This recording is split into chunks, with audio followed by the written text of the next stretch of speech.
Well, good morning, everybody. Good to see you. And I guess I'm at a distance from the Zoom world there, but um, I can't see you. I was going to say good to see you too, but I'm glad you're here. Well, last night here at Dartmouth Field, we had it was a movie night, and we show a movie here usually once a month, and on a Saturday night. And last night was a very interesting movie. It was called The Monk with a Gun. The monk with a gun. Monk and a gun. The monk, yeah, the monk and a gun. Okay, the monk and a gun. Interesting movie. And it was set in the 2006 in Bhutan, which at that time was, and I remember this. In fact, I think I saw a 60 Minutes episode or whatever about this at the time. Well, it was right before the king of Bhutan. He was going to abdicate, and they were going to become a democracy. And they were also, it was also at a time when they were going to join the internet. It was the last country in the world, I think, that connected to the internet, and they allowed television for the first time. And I remember the point that on that 60 Minutes story about, I believe this is where I saw it. I don't remember. That was a while ago now, but the people were very happy. In fact, they measured their, most of the countries, I guess, in the industrialized world anyway. What do we have? The GDP, is that what it's called? Or the, our gross domestic product, GNP, gross national product. Well, there in Bhutan, they had, I don't know if it would be the, well, they measured their gross happiness anyway. But their concern was not with wealth or acquisition or that sort of thing, but happiness. And I remember it was said then on that program that they're kind of, for those who measure such things, and I don't know how you would do this, but they were among the happiest population of people on the earth. And but now they were going to go through this huge change, and that was sort of the backdrop, the setting of this movie. And it began with, I'm not going to say too much about, just kind of lead in here, but because I don't want to ruin it for you. If you want to see it, I recommended it. It was quite interesting. But it was a monk who was heading up to see his Lama, his teacher. And then the teacher told him that he needed guns. and sent him out to get, but they settled on 2 guns, like 1 gun, 2. And he had to get 2 guns, and he needed them before the full moon, which was a few days off, maybe some days off. I don't know how long now, but anyway, so that's kind of how that starts out. But then they were training.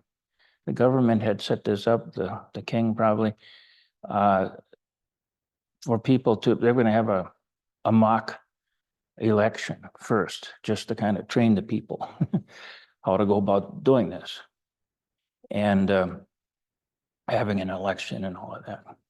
As the movie was going on, they would have these meetings, people gathered together, say they were supposed to vote on one of 3, what would they be, parties or something like this, or issues? Well, they were issues, and they gave them the colors. What was it?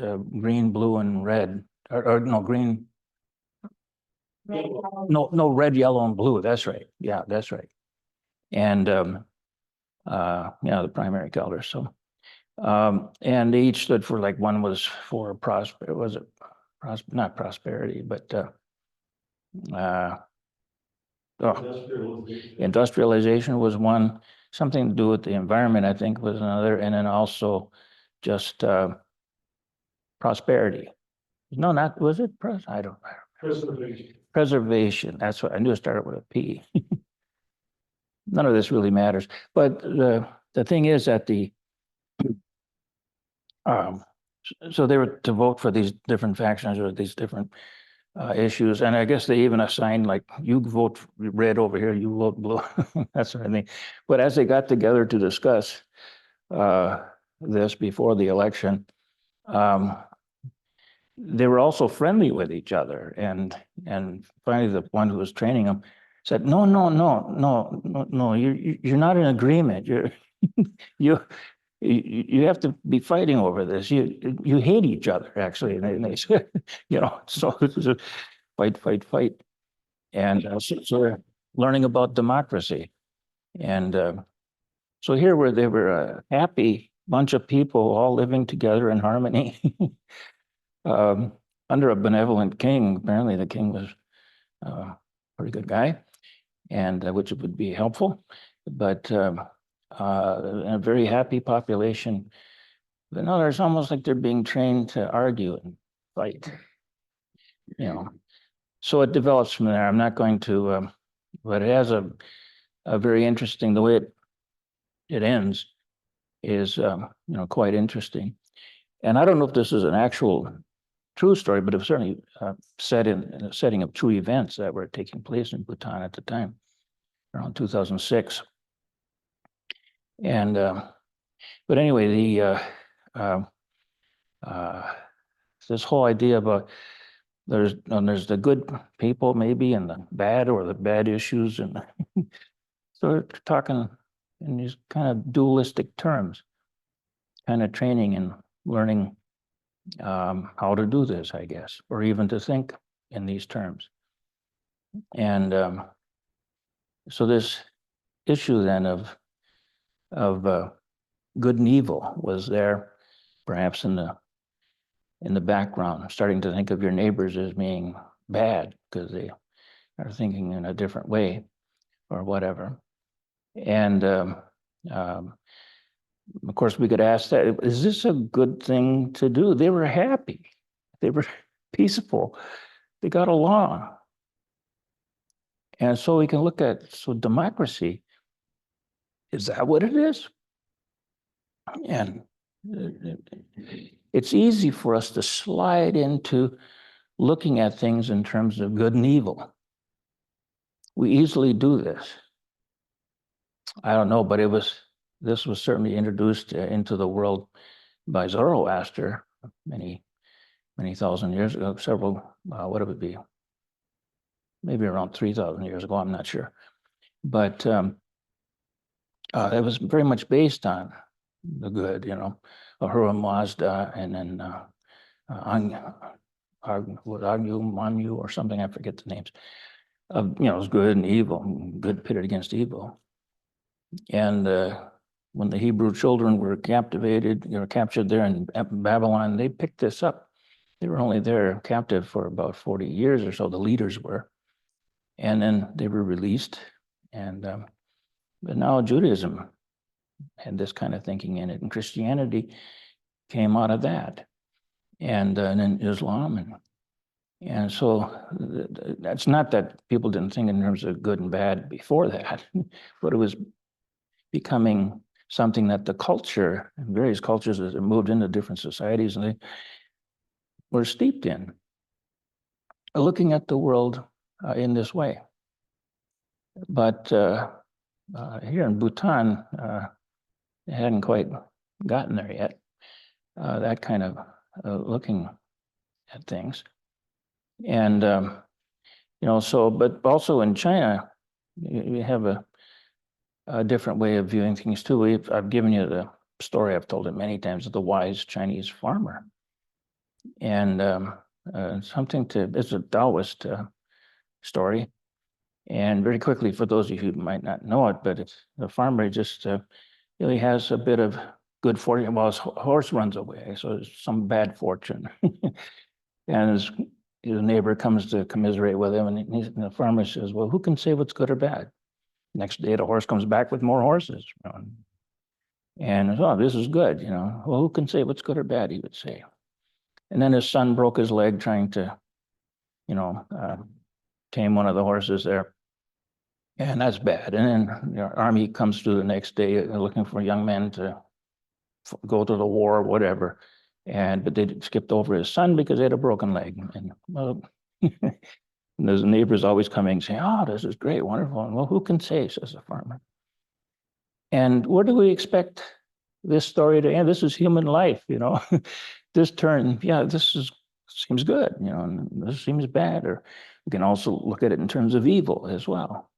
Something that's opposing good. And we can really make that into a thing, evil and good.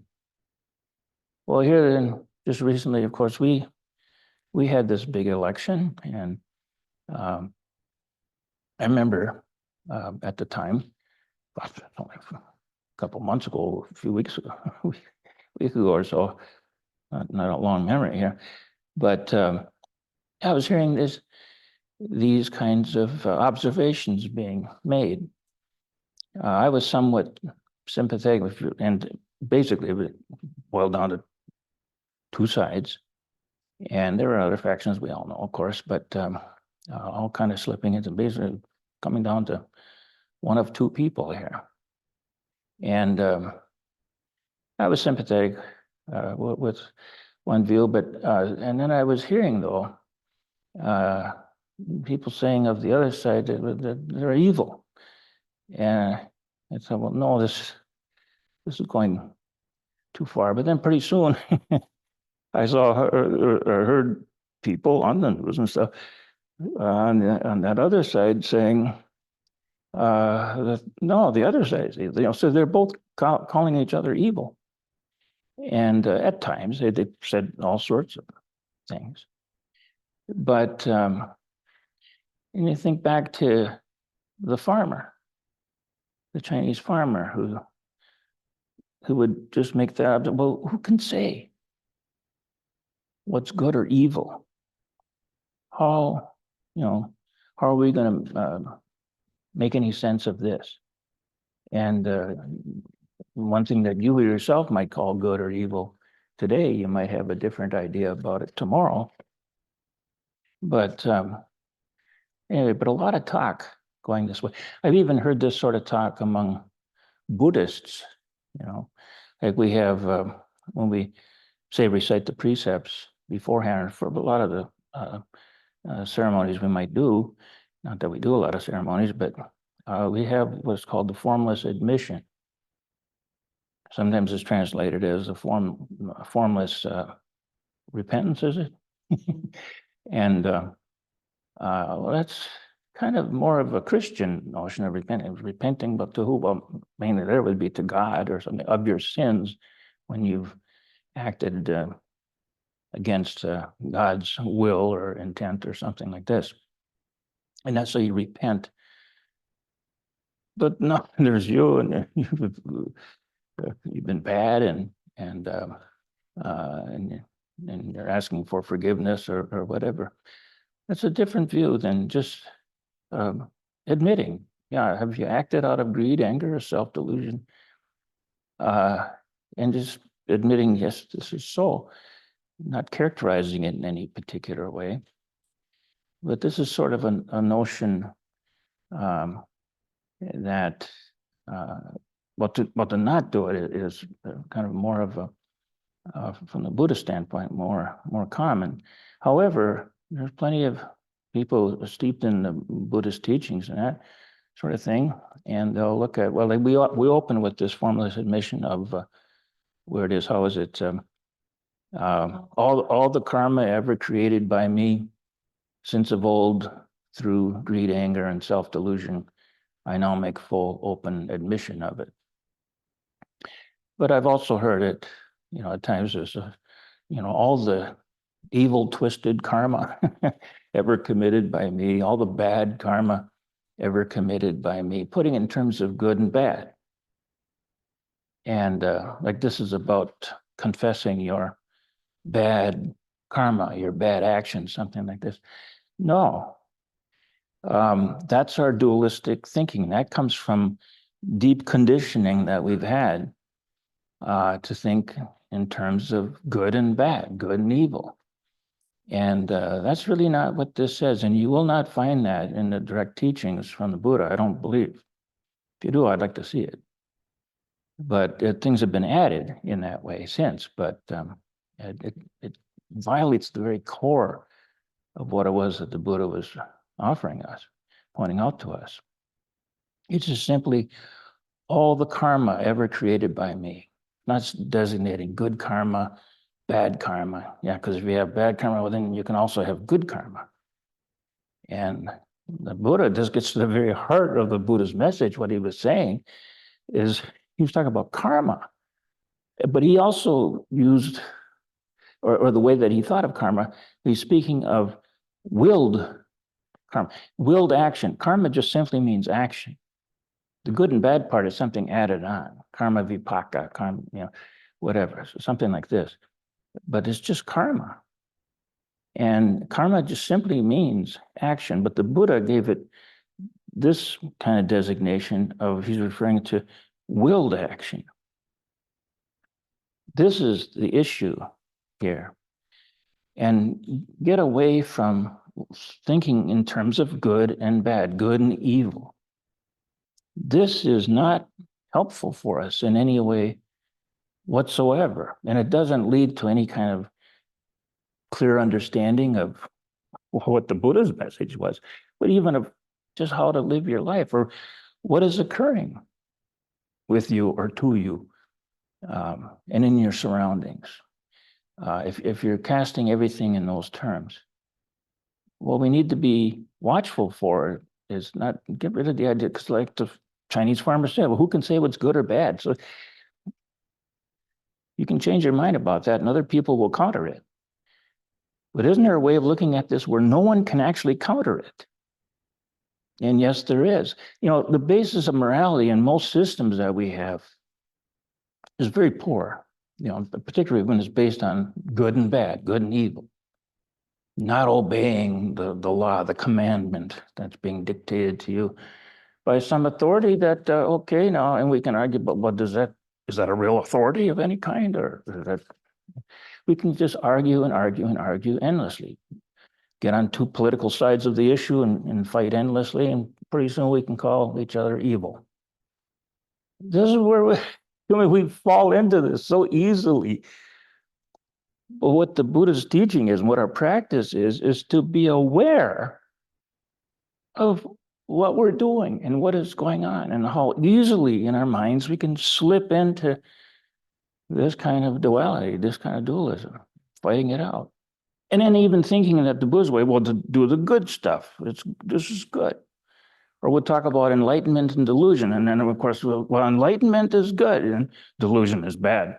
Nowhere in the actual teaching is that ever stated.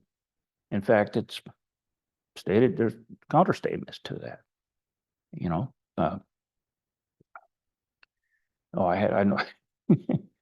I'll be bringing up some of these in the course I'm teaching right now. Some lines from the Xinqing Ming, which are now escaping me, but not hating the world of the senses is identical with true enlightenment, and this sort of thing. And you get caught in the world of the senses, and pretty soon now there's good and bad, and I like and I don't like, and here we go again. But our practice is to watch our minds and to see to notice when we're slipping into Buddhism, plain and simple. One of my books, I talked about a leaning mind, where you can tell when this is occurring. Leaning toward that, you want to bring about this result, you want to avoid that or get rid of that or whatever. This is the heart of what this practice and what this teaching is about. And if we can really, see this in our daily actions and how we live, we can learn to just step out of this. And this is kind of what we found there, I think, in Bhutan before before the Western influence. And not to say that the Western influence is bad or anything. Who can say? Now they have television. Well, it's not for me or for anyone really to dictate whether or not that's bad or good. I don't know. But we can see what's happening. But for each of us, look into your own heart and mind and realize what's happening with you and how you might be a little careless and how you're using your words or what actions you might take and this sort of thing. And when you realize, well, I'll say this, that this is the distinction, then it's not good and evil. Is there a distinction there? Yes. And it's very subtle and hard to discern. Sort of. It is. And you can feel it if you go with this or not. But it's wholeness and what is not wholeness, of wholeness. What is of the faction, of the broken, of the divided? And so like in terms of the politics, and I do vote, I've always voted my whole life when, but I learned long ago not to go with the party program on this or that. I look to what seems to be the field here and how does it look? And is there one side or the other here? Because it usually ends up just being two. And so it's not so much what's good or bad, but what is of the wholesome? What is of the inclusive? What is seeing things in, from the standpoint of, say, a larger picture? Or what's more focused on the divided? And then also looking at it in terms of what's in it for me and that sort of thing. That's to be avoided. And usually this it appears in very stark relief. It certainly was, I would say, in this past election. But again, I'm not advocating one side or another here, or that one view is better than the other, or something like this. But the view that tends to fade away as a view and becomes just an observation of the whole. This is really quite different. And I remember, maybe I can give an example of myself. And back in the, I think it was either 84 with Mondale against Hagen, or could have been 80, but I don't think so. But I knew here living in Minnesota, Mondale, he was one of our senators. Well, he was the vice president at the time. But I knew he would carry Minnesota. So that, I thought here's an opportunity where I could vote outside of these seemingly two choices. By the way, that year too, I remember in Time magazine after the election, they showed all 50 states and they were all red except here's Minnesota, that was blue. And the following week, somebody in Massachusetts said, notes to the editor or whatever, well, there's no choice in the matter. We must move to Minnesota, something like that. But again, and then we can joke about stuff like that. But dividing the facts. But I voted at that time. I voted for Barry Commoner in that election, who was speaking a great deal of sense. And because at that time, he was, I think he was an ecologist among other things. But and one of the things that he had noted, of many things, but one that still I remember, he felt that the price of gas, really the real cost to us and to the environment for gasoline at that time was about $12 a gallon. This back in 84, I guess, I think it was. And quite a while ago. But already then, we should be paying just for the environmental damage it's causing. But he was very sensitive to all of this. And so I voted in that direction. But also he was looking out for the whole, for all of us as a whole, and not for the companies that want to make money with this and so they can sell more and stuff like this. And of course, a lot of that $12 would be in taxes, put on gasoline, that sort of thing. But it's a matter of just, I don't care about that or even the price. I'm looking at who's kind of looking out for the whole. But this is different than looking at things in terms of good or bad. I wouldn't say that commoner was necessarily, good. Mondale I knew to be a good man, and I met him a number of times, and being a senator from our state. And he had a great sense of humor. It never showed when he was up giving speeches because he always kind of got tightened up a bit. Whereas Reagan was always nice and and grinning, but and people might go one way or another there. But what's the message? Who's looking out for us as a whole or for our future, the future of the planet and the climate and many other things?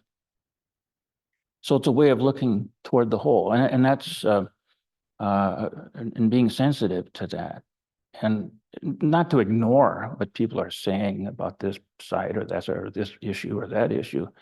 Can't ignore that. But when it starts in your own mind starts being pitted, the good against the bad here, and these people against those, and that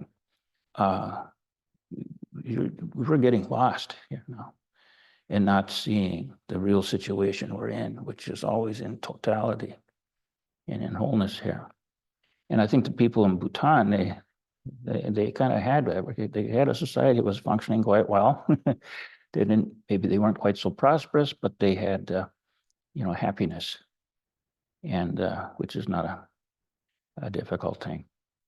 But anyway, but in looking in these terms, I have this thing here is what the Buddha said about this sort of thing, coming from the standpoint of wholeness. You can hear it in his words. Maybe not quite saying it in the way that I'm pointing to it now, but you'll hear it. It's right in here. He's talking about right speech, and just see how it differs from what we might call not so much not right speech. Well, maybe you could say not right speech, but it's coming from nowhere in particular at all, but taking into account everything. So this is what the Buddha said. They speak the truth, are devoted to the truth, reliable, worthy of confidence. They never knowingly deceive others for the sake of their own advantage. What they have heard here, they do not repeat there so as to cause dissension there. Thus they unite those that are divided, and those that are united they encourage. Concord gladdens them. They delight and rejoice in concord, and it is concord that they spread by their words. They avoid harsh language and speech. They avoid harsh language and speak such words as are gentle, soothing to the ear, loving, going to the heart, courteous and dear, and agreeable to many. They avoid vain talk and speak at the right time, in accordance with facts. Speak what is useful. Speak about right wisdom and right practice.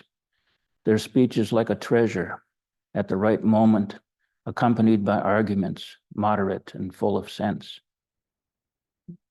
So that's what the Buddha says, just to give you a sense then of what I'm saying, that you're coming from this place of wholeness rather than divisiveness, and one side pitted against another. This is why the Chinese farmer could not say what is good. He could see this. How do you say what's good or bad? This thing that seemed bad today, well, it turned out as a result of that, this other thing here that seems pretty good happened the next day, which then led to another thing. So in the end, who could say, and what are you calling good and bad? But what is clear is what is of the whole. And, and the farmer, in terms of the class I've been teaching, no explanation, and the talk I gave here last time, when there's no explanation, what I'm asking is anything explained. I talked about these two boxes, and there's this box where everything's taking place, and we always stay there. We're always picking and choosing here, and setting one thing off against what's the better way here and that sort of thing, grasping for one thing or another. It's difficult for us to see the whole because the whole never forms as an object. It's the whole. You'd have to get outside of it, but you can't because it's the whole. And there's nothing outside. There's no outside. There's no boundary here. And actually, this box where everything is going on, this is also within wholeness. The whole thing there is within wholeness. But it's a matter of in your mind, having your mind to some degree, just, well, at least remind yourself of this before you find yourself being drawn off by one faction or another, or your own personal whims and fancies. If it's probably harmless to others, why order a pizza as opposed to a spaghetti or whatever. It's not really going to cause some harm here, but we'll carry it way beyond that to where we're actually mounting armies against each other, or certainly in our personal lives, being pretty argumentative, or but just look for this. My teacher used to just say, whenever we'd get too worked up about one issue or another, he'd just say, pat your head, just like when I was a little boy, and they're there now, he's settled down. But it's kind of like, yeah, just pat your head. Find a way to realize, what you're doing now. You might not be able to immediately stop and back out of that, but at least you can become sensitive and start to realize what you're doing and what you're creating out of this. And if you're joining with others, pretty soon it all gets to a fevered pitch and becomes difficult to carry on in this way. And we bring a lot of destruction and pain and misery into the world in so many different ways as a result of that. So I would say that, now, and I know a lot of people today now are, and maybe on both sides are pretty, well, maybe some people are pretty excited, others are pretty dismayed and upset and frightened and all of that. But we can, at any given moment, wherever we are with any of this, we can step into seeing or keeping our mind on, setting our mind on the whole, and getting outside of our own narrow issues. So it's a matter of just seeing. It is as Juan Po, I've given this a lot of times too, where Juan Po said that the foolish, the foolish reject what they see, what is actually being experienced here, what is really taking place. You have ideas about this faction world and you're good and you're bad and everything. Those are ideas, that's thinking. But we can see prior to that, before we get divided and allow ourselves to be drawn off one way or another, we can see the nature of the whole. It's just this. Settle down right here. Now you can step forward, you can go from here. So it's a matter of just seeing. So he says that the foolish reject what they see, what the immediate experience is, because we already have ideas about it. We're already thinking and putting judgments in there.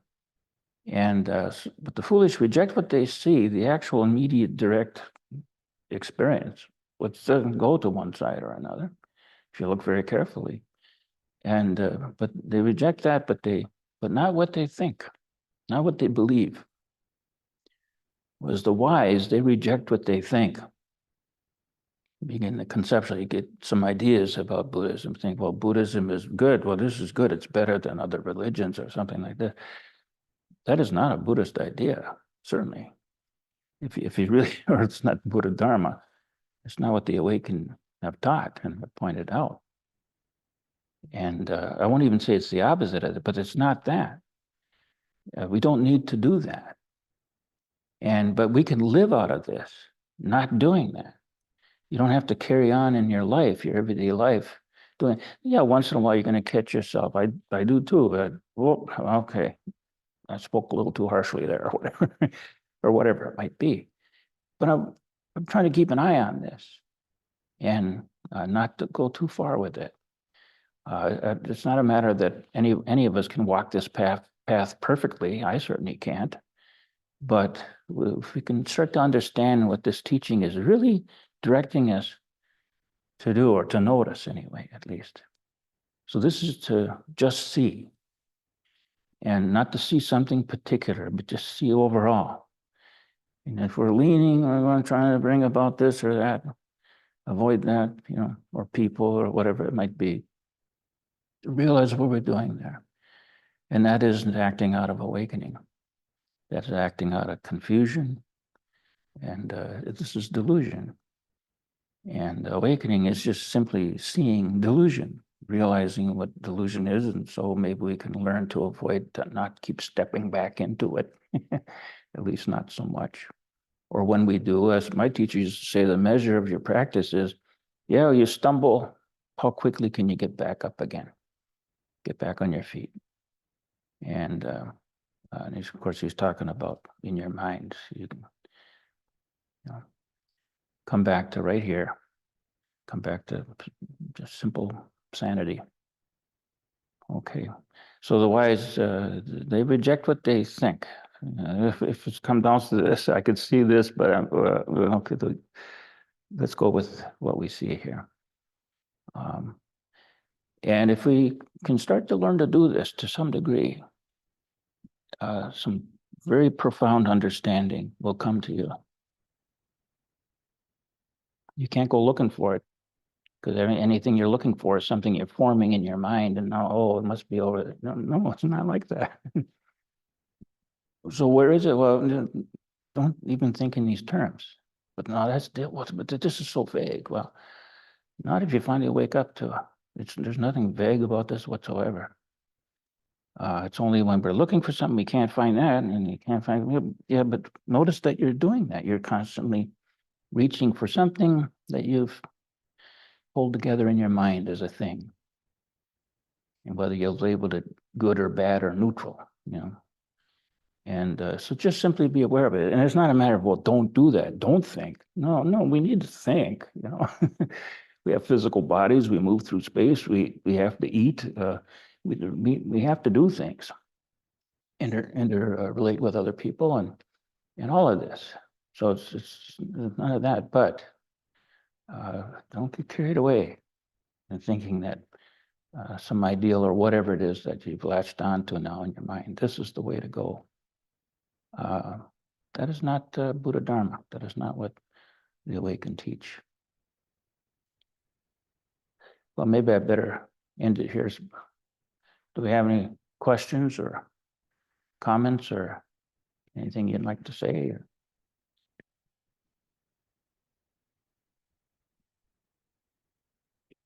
Okay, well, thank you very much. Thank you. Thank you.